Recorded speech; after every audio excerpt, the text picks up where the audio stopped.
জনতার স্রোতই প্রমাণ করে দেশনেত্রী বেগম খালেদা জিয়া সর্বকালের শ্রেষ্ঠ জনপ্রিয় নেত্রী। আমরা আজকে অভিনন্দন জানাচ্ছি, অভিবাদন জানাচ্ছি, স্বাগত জানাচ্ছি আমাদের প্রিয় নেত্রীকে। দেশনেত্রী বেগম খালেদা জিয়া দীর্ঘ 4 মাস পরে দেশে আসছেন। সাথে বিএনপির ভারপ্রাপ্ত চেয়ারম্যান জনাব তারেক রহমানের সহধর্মিণী ডাক্তার জুবাইদুর রহমান 17 বছর পরে আসছেন। আপনারা জানেন দুজন ব্যক্তিকে একটা সময় মিথ্যা মামলা দিয়ে অহেতুকভাবে হয়রানি করা হয়েছিল।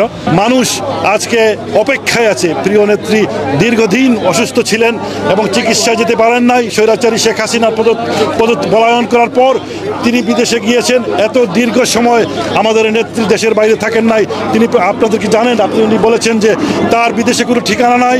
তিনি বাংলাদেশের মানুষকে ছেড়ে কখনোই বাইরে থাকতে চান নাই। তিনি আবার ফিরে এসছেন। প্রাণের উচ্ছ্বাস তৈরি হয়েছে। মানুষ আজকে হাজার লক্ষ জনতা অপেক্ষায় আছে। যে স্বপ্ন আবু সাইদ মুগ্ধ ওয়াসিম দেখেছে সুন্দর বাংলাদেশের, সেই সুন্দর বাংলাদেশ বিনির্মাণের লক্ষ্যে আমাদের নেত্রী আবারও বাংলাদেশের নেতৃত্ব দেবেন, আবারও সুন্দর একটি বাংলাদেশের গঠন করবেন।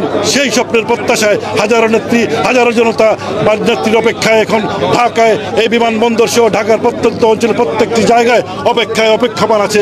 আমরা আজকে অভিনন্দন জানাচ্ছি, অভিবাদন জানাচ্ছি, স্বাগত জানাচ্ছি আমাদের প্রিয় নেত্রীকে। আজকে জনগণের যে স্রোত, এয়ারপোর্ট থেকে গুলশান পর্যন্ত মানুষ শুধু দেশনেত্রী বেগম খালেদা জিয়াকে স্বাগত জানানোর জন্য, এবং সবচেয়ে জনপ্রিয় নেত্রী আজকে প্রমাণ হয়েছে বাংলাদেশের সর্বকালের শ্রেষ্ঠ জনপ্রিয় নেত্রী হলেন দেশনেত্রী বেগম খালেদা জিয়া। আশা করি আগামীতে যদি বিএনপি সরকার গঠন করে দেশনেত্রী বেগম খালেদা জিয়া এবং বিএনপির ভারপ্রাপ্ত চেয়ারম্যান তারেক রহমানের নেতৃত্বে এবং এই জিয়া পরিবারের নেতৃত্বে একটি সুন্দর সমৃদ্ধিশালী বাংলাদেশ গঠন করবে, আমরা সে প্রত্যাশা করি। এই নেশনের ভবিষ্যৎ, যার কারণে আজকে বিএনপি উজ্জীবিত হচ্ছে, তারেক রহমানের লিডারশিপে এটা আরও উজ্জীবিত হবে এবং আমার বিশ্বাস আমরা পিকের ওই শিখরে আমরা পৌঁছাবো। এবং আমার সবচেয়ে দৃঢ় বিশ্বাস একদিন যেদিন ভোট হবে, ভোটে আমরা বিপুল পরিমাণ ভোটে আমরা জিতে পার্লামেন্টে যাব। এইটা আমার সবচেয়ে দৃঢ় বিশ্বাস।